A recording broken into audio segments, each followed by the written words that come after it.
Hai,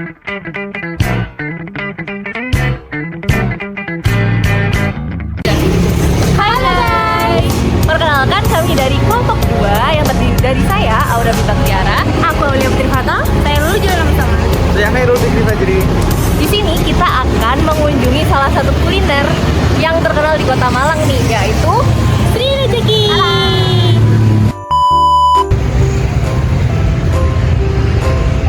Lulu, halo. Kamu ngapain di sini? Lagi main HP nih, gabut. Ayo ikut aku yuk. Mana? Cari cemilan, aku pengen. Dari tadi lihat-lihat nggak ada cemilan yang lewat. Ayo, jajan apa ya? Itu nggak sih yang viral itu loh, yang Sri Rejeki itu, yang bisa keju. Kamu tau nggak? Oh bisa. Pengen banget. Coklat. Jadi ayo ke situ. Ayo.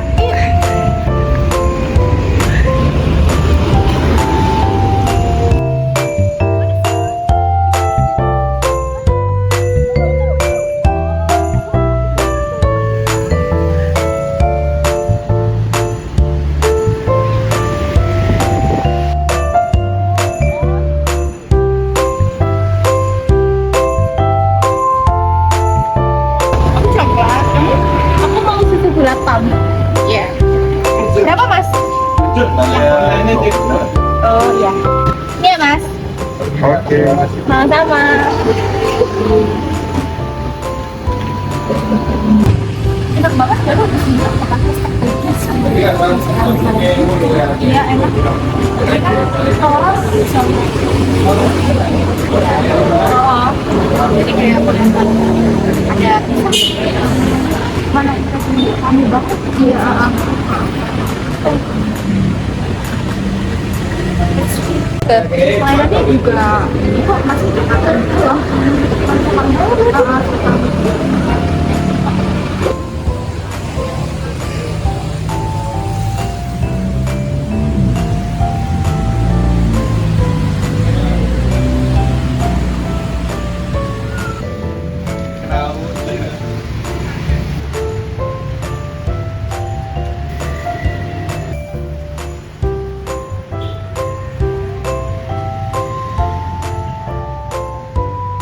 Kak Aulia. Bilang coklat sama susu berapa lagi ya? Terima kasih. Sama-sama.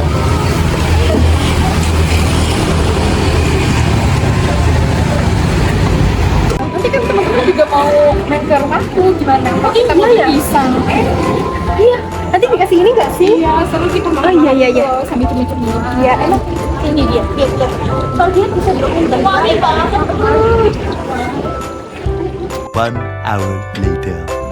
Assalamualaikum Lulu Awu. Waalaikumsalam. Ih, apa ini? Aku tadi habis beli pisang rasa coklat sama pisang susu gula palem. Ih, Enak banget kayak kamu beli di mana? itu tadi aku beli di daerah Sigura-gura. Apa namanya? Pisang Sri. Oh iya, ini BTW kita jadi media desain hari ini. Jadi jadinya kita analisis apa? Gimana kalau kita analisis ini tadi sih? Boleh? Boleh. Kalau menurut gimana sih? Ya boleh-boleh aja sih. Worth it kayaknya ini untuk dianalisis. Oke. Yaudah, yuk kita kerjain yuk. Ayo. Siapa sih yang nggak tahu Kota Malang? Kota yang dijuluki Kota Mahasiswa ini memiliki banyak sekali pusat kuliner enak dan unik di dalamnya. Terlebih lagi, banyaknya UMKM di kota ini. Salah satunya, kuliner yang akan kita kunjungi yaitu pisang keju Sri Rejeki. Yuk simak baik-baik hasil analisis tahapan Customer Relationship Management pada UMKM pisang keju Sri Rejeki. Pisang keju Sri Rejeki merupakan sebuah usaha mikro kecil menengah yang bergerak pada bidang jajanan maupun kuliner. Pada kesempatan kali ini, kami melakukan observasi terhadap pisang keju Sri Rejeki yang berada di Jalan Bendungan Sigura-gura, nomor 20, Kota Malang, Jawa Timur. Menurut penjelasan dari Bapak Dawam Prasetyo selaku owner, usaha yang beliau rintis ini juga memiliki cabang yang berada di Jalan Araya, Blok 11, nomor 1, Kota Malang, Jawa Timur. Selanjutnya ada database pelanggan. Pertama ada identifikasi database pelanggan. Database pelanggan adalah kumpulan informasi dari tiap-tiap pelanggan. Nah, disebut kumpulan informasi ini karena ada nama, alamat rumah, nomor telepon, dan data pribadi lainnya seperti tanggal lahir hingga alamat email pelanggan. Dengan adanya database akan lebih mudah dalam kegiatan promosi dibandingkan dengan menemukan pelanggan baru.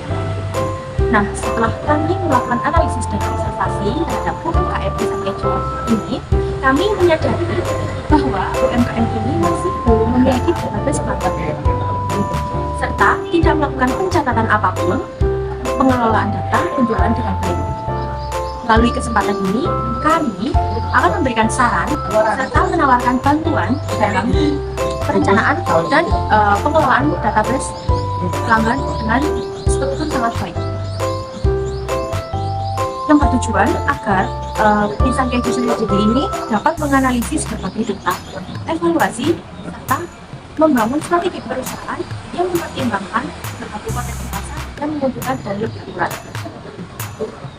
Nah, kami merancang database pelanggan Pisang Keju ini melalui Google Form yang akan dikelola melalui Microsoft Excel. Untuk mendapatkan database tersebut, kami dan pihak UMKM memerlukan bantuan dari pihak konsumen untuk mengisi tautan yang berbentuk QR. Nah, QR dan QR-nya seperti ini. Dan Google Form-nya seperti ini. Kemudian yang terakhir ada hasil database pada Pisang Keju Sri Rejeki. Nah, berikut ini adalah tabel database pada Pisang Keju Sri Rejeki. Ada email, nama pelanggan, jenis kelamin, usia, nomor telepon, menu, jumlah pembelian, profesi, frekuensi pembelian, dan tingkat kepuasan. Selanjutnya adalah segmentasi pasar. Berikut merupakan hasil analisis B2B dan B2C terhadap Pisang Keju Sri Rejeki. Metode bisnis B2B ini tidak diterapkan oleh usaha Pisang Keju Sri Rejeki, dikarenakan Pisang Keju Sri Rejeki tidak menjalin kerjasama dengan perusahaan atau bisnis lain. Dan untuk pemasokan bahan baku Pisang Keju Sri Rejeki hanya sebatas menjadi customer saja. Kedua yaitu analisis B2C. B2C merupakan singkatan dari Business to Customer. Usaha Pisang Keju Sri Rejeki menerapkan model bisnis B2C karena Pisang Keju Sri Rejeki secara langsung melakukan transaksi pembelian kepada konsumen dari semua golongan atau masyarakat umum. Selanjutnya yaitu hasil analisis 4 variabel terhadap Pisang Keju Sri Rejeki. Yang pertama yaitu atribut demografis. Kedua yaitu atribut geografis. Segmentasi geografis adalah salah satu jenis segmentasi yang membagi pasar berdasarkan lokasi geografis konsumen. Yang ketiga yaitu atribut psikografis. Pisang Keju Sri Rejeki memanfaatkan peluang-peluang yang ada di hadapannya, yaitu target konsumen utamanya yang merupakan mahasiswa Kota Malang yang mendengar serta memiliki ketertarikan terhadap cemilan, terutama kepada pisang goreng. Yang keempat yaitu atribut kegunaan atau perilaku. Dalam atribut ini, Pisang Keju Sri Rejeki ingin menjangkau masyarakat yang memiliki ketertarikan terhadap produk pisang goreng sebagai pendamping berbagai kegiatan konsumen, yang dimana konsumen dapat mendapatkan manfaat secara fungsional dan emosional, yaitu rasa yang lezat, topping yang melimpah, serta pelayanan yang terbaik. Dengan begitu, konsumen yang pernah melakukan pembelian akan mendapatkan kepuasan yang maksimal serta meningkatkan potensi akan loyalitas konsumen terhadap Pisang Keju Sri Rejeki. Nah, di sini kita akan membahas mengenai 4 nilai pelanggan yang terdapat pada Pisang Keju Sri Rejeki. Yang pertama ada nilai finansial yang merupakan dan berupa di mana Pisang Keju Sri Rejeki ini menyesuaikan harga jual mereka terhadap lokasi mereka berjualan, yang dimana Pisang Keju Sri Rejeki terletak di Jalan Sigura-gura dekat dengan beberapa kampus ternama di Kota Malang. Maka dari itu, harga jual mereka itu disesuaikan dengan kantong pelajar atau kantong mahasiswa, berkisar dari harga Rp10.000 hingga ke Rp20.000.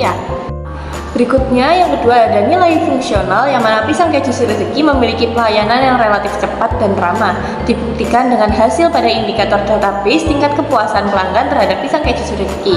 Lalu Pisang Keju Sri Rejeki juga selalu berusaha memberikan kualitas yang terbaik kepada para konsumennya dengan pemilihan bahan baku yang tepat dan tampilan akhir produk yang sesuai. Namun, serta pemilihan lokasi UMKM yang tergolong cukup strategis, dekat dengan keramaian yang cukup tinggi dan dekat dengan target pasar utama mereka, yaitu para mahasiswa. Dan untuk kebersihan outletnya, mereka memiliki tempat yang tergolong cukup bersih Disediakan pula beberapa kursi sebagai tempat tunggu konsumen ataupun driver, dan bahan baku yang mereka miliki disusun rapi di gudang penyimpanan. Lalu yang ketiga yaitu nilai emosional yang dapat dilihat melalui hasil database tingkat kepuasan yang sudah dilakukan, yang membuktikan bahwa banyak konsumen pisang keju Sri Rezeki puas dengan rasa ataupun pelayanan dari UMKM ini. Para konsumen merasa bahwa rasa, kualitas, harga, dan tampilan yang diberikan sesuai dengan ekspektasi mereka, sehingga mereka puas dan ingin melakukan pembelian ulang ke depannya. Tidak hanya ditinjau melalui rating yang kami dapatkan pada database Google Form, akan tetapi rating produk dapat kita lihat melalui aplikasi GrabFood dan juga Shopee Food yang mereka mendapatkan rating 4,9, dan pada aplikasi GoFood mereka mendapatkan rating 4,7 yang menunjukkan kepuasan para konsumen terhadap UMKM pisang keju Sri Rezeki ini. Nilai yang terakhir yaitu nilai spiritual, yang mana pisang keju Sri Rezeki pernah menciptakan program pisang keju original gratis bagi siapa saja yang tengah menjalankan puasa sunnah dengan syarat dan ketentuan yang berlaku. Selain itu, pisang keju Sri Rezeki juga melakukan donasi pada saat pandemi COVID-19 tengah berlangsung. Saat itu, pisang keju Sri Rezeki mengalokasikan seluruh omsetnya per tanggal 27 hingga tanggal 29 Maret 2020 untuk pembelian langsung di outlet, untuk mereka donasikan melalui pembelian masker yang akan mereka bagikan kepada siapa saja yang membutuhkan. Hal tersebut menunjukkan penerapan nilai spiritual dalam UMKM pisang keju Sri Rezeki untuk mengajak para konsumennya dalam melakukan hal-hal mulia secara bersama-sama. Baik, untuk penjelasannya mengenai 3 bentuk kualitas pelanggan dalam pisang keju Sri Rezeki ini, yang pertama ada reality shop. Dalam hal ini, pisang keju Sri Rezeki menerapkannya dengan selalu top update mengenai acara ataupun informasi lain yang berkaitan dengan pisang keju Sri Rezeki melalui akun Instagram mereka. Selain itu, pisang keju Sri Rezeki juga menghadiri beberapa seminar serta membuka kesempatan bagi semua pihak dalam perihal sponsorship. Nah, yang kedua ada referral. Apa sih itu referral? Nah, referral ini merupakan ungkapan apakah perusahaan tersebut sudah meminta pelanggan untuk merekomendasikan produk kepada pelanggan yang lain atau word of mouth. Pisang keju Sri Rezeki ini menerapkan metode word of mouth yang dilakukan oleh konsumen pada orang lain. Nah, yang terakhir ada recovery. Metode ini kami memberikan saran kepada pisang keju Sri Rezeki untuk menciptakan sebuah program yang mengajak para konsumen aktif, yaitu loyalty card, yang mana kartu ini akan dibagikan kepada semua konsumen yang membeli pisang keju Sri Rezeki. Nah, setiap pembelian konsumen akan mendapatkan stempel, dan apabila sudah terkumpul sebanyak 9 kali, maka untuk pembelian ke-10 konsumen akan mendapatkan pisang keju original secara gratis. Tahap selanjutnya yaitu peramalan penjualan. Yang pertama yaitu dalam segmentasi perluasan pasar. Perluasan pangsa pasar tentu saja dibutuhkan oleh setiap perusahaan atau bisnis. Tidak terkecuali untuk usaha pisang keju Sri Rezeki ini.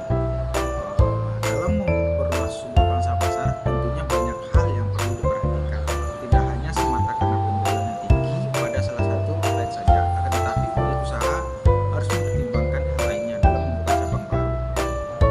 Pada kesempatan ini kami juga berdiskusi dengan pemilik usaha Pak Tio mengenai pembukaan cabang baru, baik cabang di daerah Jalan Soekarno-Hatta maupun pada daerah Jalan Candi Panggung, daerah di Kota Malang, Jawa Timur. Namun Pak Tio saat ini sedang mengusahakan untuk membuka cabang terbaru mereka di Jalan Joyo Agung, Kota Malang. Selanjutnya yaitu inovasi produk. Dikarenakan permintaan terhadap produk pisang keju Sri Rezeki masih tergolong tinggi, UMKM pisang keju Sri Rezeki perlu melakukan inovasi terhadap produk yang mereka tawarkan kepada konsumen, agar konsumen tidak merasa bosan dengan varian yang ada. Selain itu diharapkan dan menarik atensi masyarakat terhadap pisang keju Sri Rezeki ke depannya. Ketiga itu menargetkan pasar serta pelanggan baru. Apabila ingin memperluas pasar, maka seorang pengusaha perlu mempertimbangkan bagaimana cara menarik pelanggan baru dan menentukan lokasi yang strategis untuk digunakan. Misalnya, pengusaha bisa memprediksi lokasi mana yang 2 atau 3 tahun mendatang akan menjadi lokasi strategis. Sehingga keempat yaitu pemanfaatan teknologi dalam manajemen keuangan. Pisang Keju Sri Rejeki terbilang masih kurang dalam memanfaatkan teknologi dalam pelayanannya.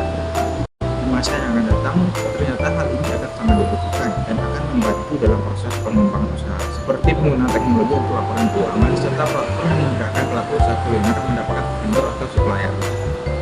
Kelima yaitu pengembangan promosi dan pengelolaan media sosial. Saat ini, promosi melalui media sosial atau internet merupakan salah satu hal yang sangat penting. Pisang Keju Sri Rejeki masih terbilang kurang dalam memanfaatkan peluang tersebut. Dan alangkah baiknya jika Pisang Keju Sri Rejeki dapat memanfaatkan media sosial seperti Instagram dan TikTok sebagai sarana promosi yang kreatif dan efektif. Dan terakhir yaitu pelayanan kepada konsumen. Pelayanan terhadap konsumen juga tidak kalah pentingnya dari kelima faktor yang sebelumnya saya sebutkan. Pada karyawan yang bekerja di outlet perlu memberikan kinerja dan hasil yang maksimal kepada para pelanggannya. Tidak hanya karyawan, namun pemilik usaha juga perlu menyikapinya dengan terus mengevaluasi berbagai hal yang dia rasa kurang dan terus memperbaiki hal tersebut demi keberlangsungan usaha secara jangka panjang. Pelayanan juga ditingkatkan dengan cara melakukan training kepada para karyawan agar memahami bagaimana cara melakukan pengelolaan pesanan dan bagaimana cara beramah tamah atau berkomunikasi terhadap konsumen yang akan datang.